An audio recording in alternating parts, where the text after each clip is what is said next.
Prior to Herbert W. Armstrong's death in 1986, tens of thousands of people worked and sacrificed to advance his ministry. Imagine, with all your heart and mind, believing in a cause.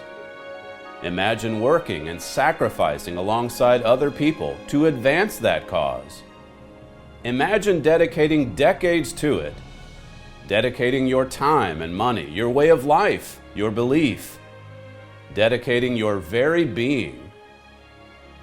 Then imagine those same people abruptly abandoning that cause. Imagine them attacking it and tearing it down. Imagine being questioned, criticized, and expelled, all because you never stopped believing in the cause. Imagine being left with nothing but the cause. Now fast forward 3 decades. What happened to God's work? 30 years will go a long way toward answering those questions. On today's program, we look back on 30 years of raising the ruins of Herbert Armstrong's ministry and work. The Trumpet Daily.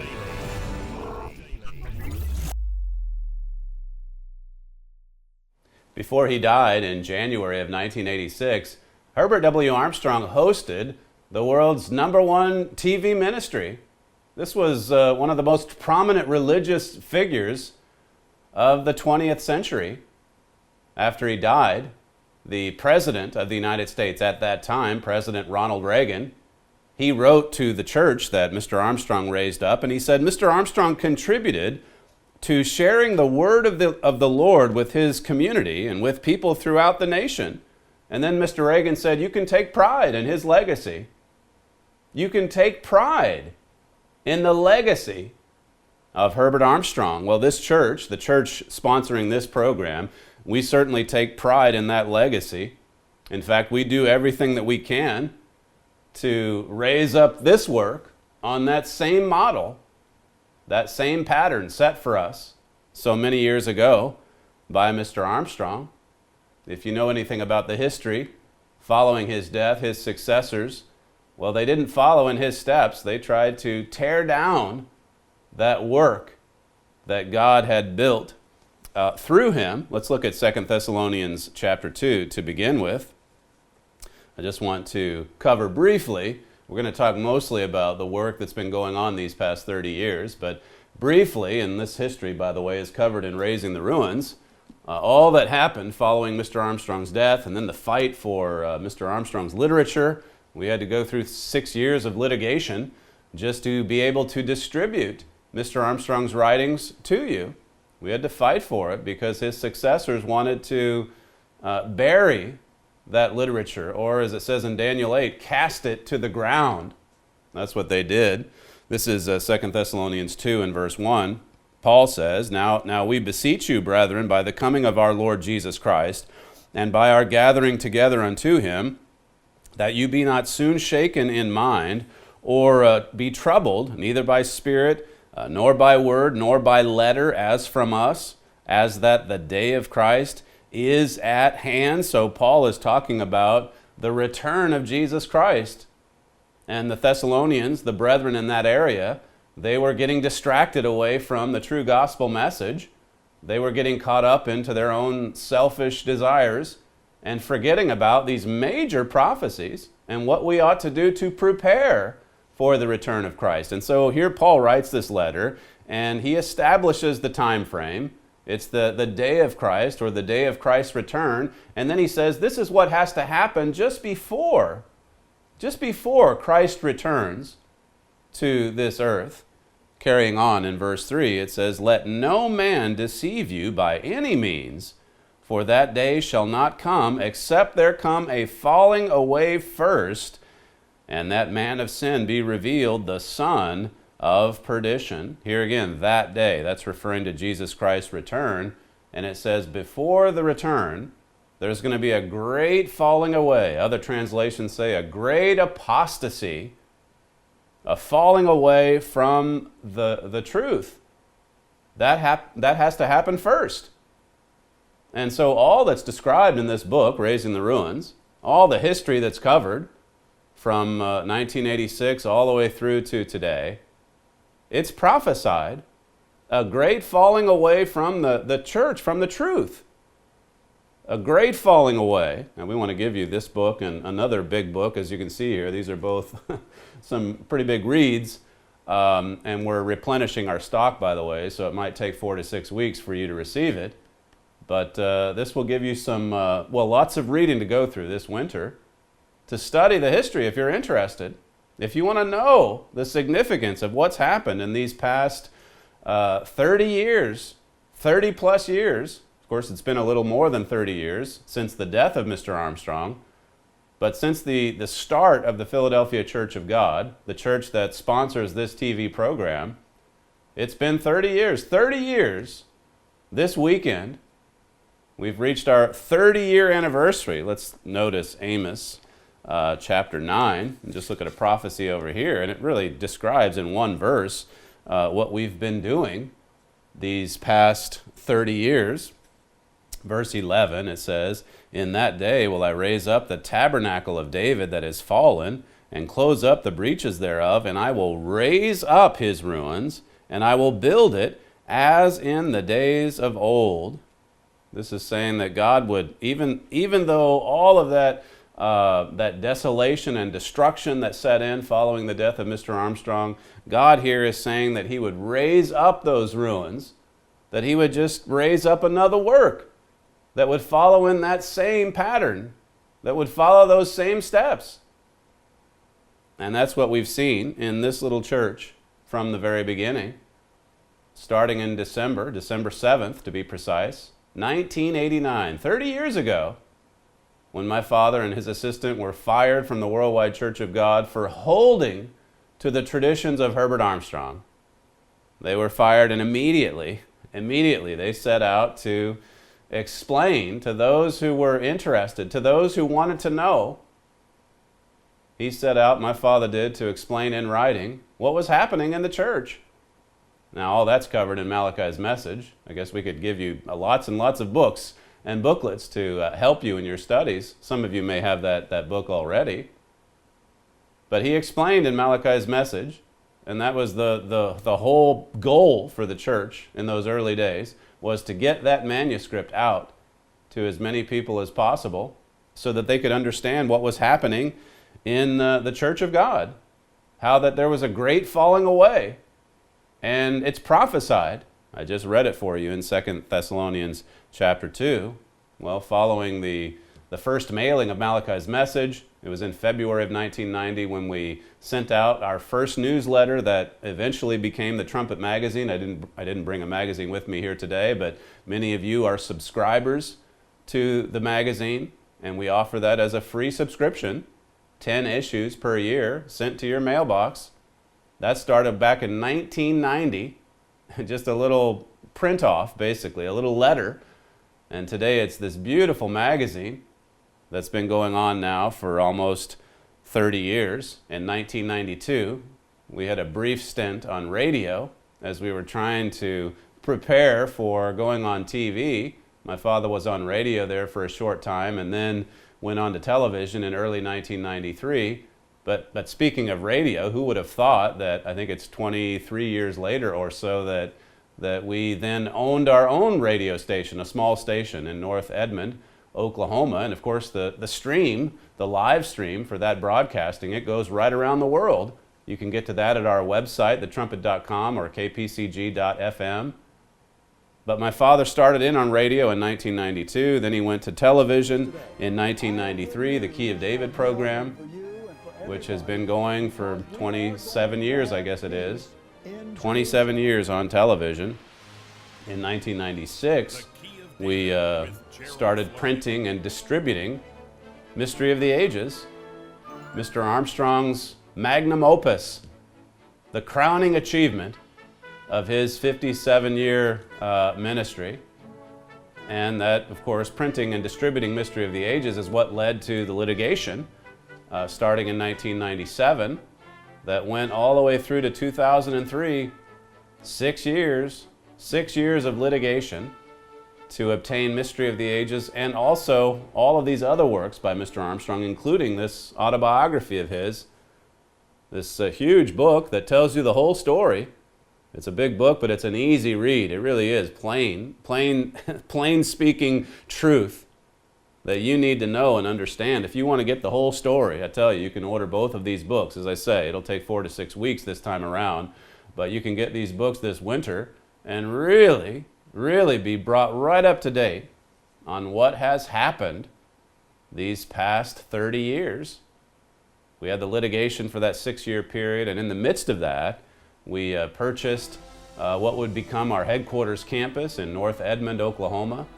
That was in the year 2000. And then in 2001, we opened the doors. We only had one building on the property back then, but we opened the doors to Armstrong College, a very small beginning with just 8 students. Mr. Armstrong, of course, writing in the autobiography, talked about how that the growth of the college, you could see a parallel there between the growth of the college and the growth of the work. And even though the college for us started in the smallest of ways, just like it did for him back in 1947, we've seen a lot of growth in the college over the years and a lot of growth in the work as well. In 2003, as I mentioned, we came to the end of the litigation and we obtained all of those works by Herbert Armstrong, all of that literature, and then you really saw the campus in Edmond, Oklahoma begin to expand. We needed a mail processing facility to distribute all of those works. I think that was completed in 2004. Then our headquarters building, the Hall of Administration, that was finished in 2006, the same year that we graduated our first group of seniors. And I think with respect to that graduating class, 11 of them were immediately hired by the work. And so the growth, as I say, the growth of the college and then the growth of the work and the growth of the personnel, the number of people helping to do the work. That was all in 2006. 2006, by the way, was a big year. That's the year that we first met with Dr. Eilat Mazar, the esteemed archaeologist from Jerusalem, and we sent volunteers over to Jerusalem for the big dig, the excavation at the City of David, there in the fall of 2006. And that was the beginning, really, of a relationship that continues to this day. We've been working with Dr. Mazar for years. We've been working with her for 13 years. And as I'll point out here in a moment, we're about to expand into Jerusalem, we hope, in an even bigger way. Exciting times for God's work. Well, going back to 2006, the first graduating class, the excavation. 2008, we started our Imperial Academy to another school for kindergarten all the way through to high school. That was in 2008. And that was around the same time that we were breaking ground on Armstrong Auditorium. And that structure, that beautiful structure, that's the crown jewel of the campus in Edmond, that was completed in the summer of 2010. And since that time, we've just had all of these amazing concerts and performances, musicals, and of course conferences and special gatherings for the church as well. In 2012, we had a small group of students and faculty in Jerusalem for an entire semester. That was a pretty big step for this church as well. As I say, we've had this ongoing relationship with Dr. Mazar over the years, many excavations that we've contributed to, that we've supported, and that we've even sponsored entirely, more recently in 2018. Going back to 2014, that's when we purchased this beautiful Edstone campus here in the UK. And again, we brought over more students in the early part of 2015 and started in with a college right here in Edstone. In 2017, the church obtained an aircraft, a G450, that's been used these past 2 or 3 years to take my father all over the world for church meetings and for personal appearance campaigns, to promote the Key of David, to promote the Trumpet magazine. That's a development that's happened just in the last few years. And of course, these personal appearance campaigns, we've had quite a few of them over here in the UK as well. My father's traveled all over the United States, Canada, and God's work is growing as a result. And then, as I say, we're hoping going into 2020 to see some massive doors swing open for the work in Jerusalem, the city of peace, the city that God has chosen, as it says in several scriptures. Let's just go to Matthew 13 and look at this quickly. Today, here we are, 30 years on. It's hard to believe that it all started back in December 7th, 1989, with just 12 people, 4 families, and nothing really. There wasn't even $100 in the church fund. And today you look at the work, and it really does show you where God is and what God has been doing. It's a miracle, God's work.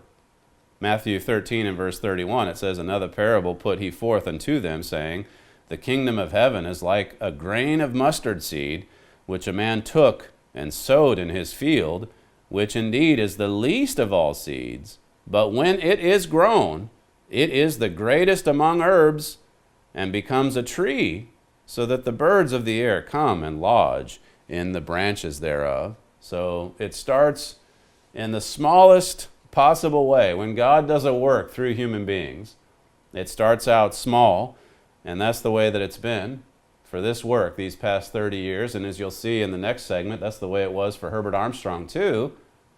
But it's important that we understand that this is a small beginning that's ultimately going to grow and spread to fill the earth. That's where this is headed. If you want to study more about this important history, this exciting, miraculous history, call our operators today and request Raising the Ruins. That gives you the story from the past 30 years. And then, of course, Herbert Armstrong's autobiography. That tells you what happened long before the Philadelphia Church of God came along. So make sure that you call our operators today and order these 2 free books for you to go through and study. We'll be right back. The Trumpet Daily.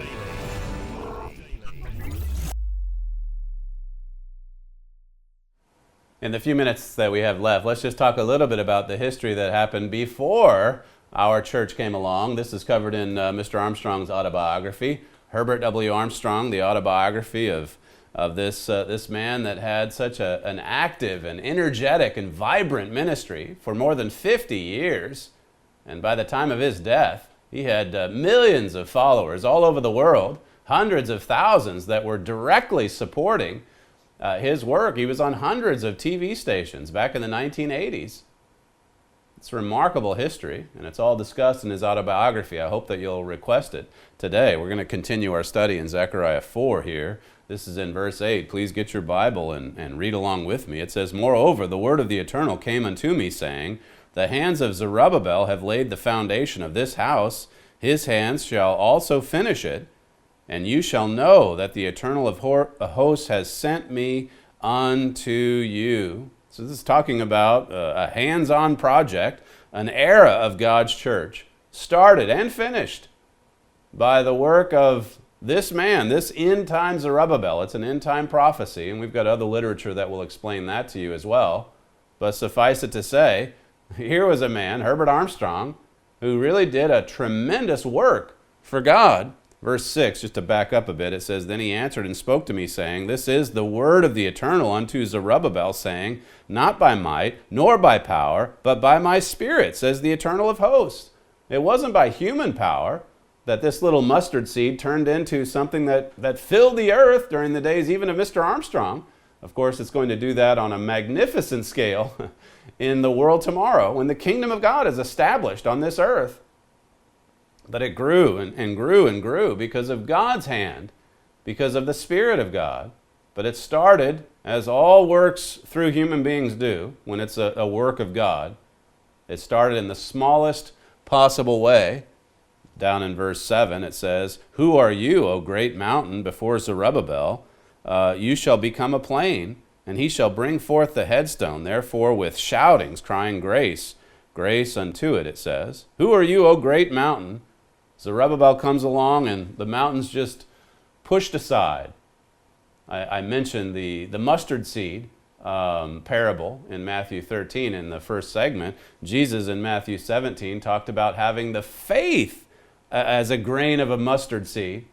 Really having when the work is small, having the faith though to see where it's going to go, to see how it's going to grow. And Mr. Armstrong had that. Notice what it says about the small beginning in verse 10.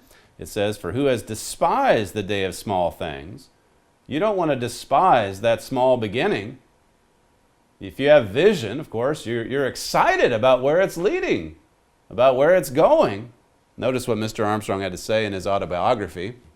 When God works through humans, this is what he pointed out, it must start the smallest, like the grain of mustard seed, the smallest of herbs, which grows to become the largest. God's work through humans must start the smallest, but they grow and grow and grow until they become the biggest. And so you see a parallel there with the way we started back in 1989 and the way that the work started for Herbert Armstrong, going back to his conversion to the truth in 1926 and 1927, his ordination into the ministry in 1931, starting there in the Willamette Valley of Oregon, the northwest of the United States, just meeting with a few people at public appearance campaigns here and there. But then it grew, and it grew, and it grew. Don't despise those small beginnings. Mr. Armstrong starting in on that 200-watt radio station, starting with the plain truth in 1934 when he was just rolling them off one sheet at a time. But that became this magazine that went right around the world to millions of people. Here again, a mustard seed beginning. Let's look at Matthew chapter 7, see what Jesus said about fruits or growth. This is Matthew 7 and verse 16. It says, "You shall know them by their fruits. Do men gather grapes of thorns or figs of thistles? Even so, every good tree bringeth forth good fruit, but a corrupt tree brings forth evil fruit. A good tree cannot bring forth evil fruit, neither can a corrupt tree bring forth good fruit." It says, "Every tree that brings not forth good fruit is hewn down and cast into the fire. Wherefore," Jesus said, "wherefore by their fruits you shall know them." You're going to know if God is there because of the fruits. That's how we're to judge. You can't just take what someone says. You've got to look at the organization. You've got to look at the fruits of that work. You can see it for yourself. In that sense, it makes it easier for you to determine where God is. That's why we go through this history from time to time. There have been abundant fruits. Now, that doesn't mean there haven't been setbacks or cutbacks at times or trials and tests. I mentioned the litigation that we went through in that 6-year court battle. And we had to shut down some projects for the work just so that we could focus on that fight. Notice what Mr. Armstrong said. Again, this is in the autobiography. Now, of course, there have been problems, obstacles, oppositions, persecutions, setbacks. It hasn't been easy. God doesn't make it easy to go His way. Jesus Christ taught us to count the cost. We have to learn that God does most things with us and through us as His instruments. He only does for us what we're utterly unable to do ourselves. We've had to fight the way through. We've had to think, to apply ourselves energetically, to drive ourselves on to the limit of our capacity. In this sense, God has let us do it. He merely directed us, but He also empowered us where necessary, and He brought about circumstances. He brought on the circumstances. And so, if you want more of this history, make sure that you request the autobiography of Herbert W. Armstrong. This is one of the textbooks, you could say, that we won in the court case with the Worldwide Church of God during that 6 years of litigation. And if you want to read more about the litigation and some of the history of the Philadelphia Church of God, that you'll find in Raising the Ruins. You can receive both books free of charge, no cost, no obligation, no follow-up. Just give the operator your information and we'll send them out as soon as we get them here in the next few weeks. Thank you for joining us today, and we'll see you next time.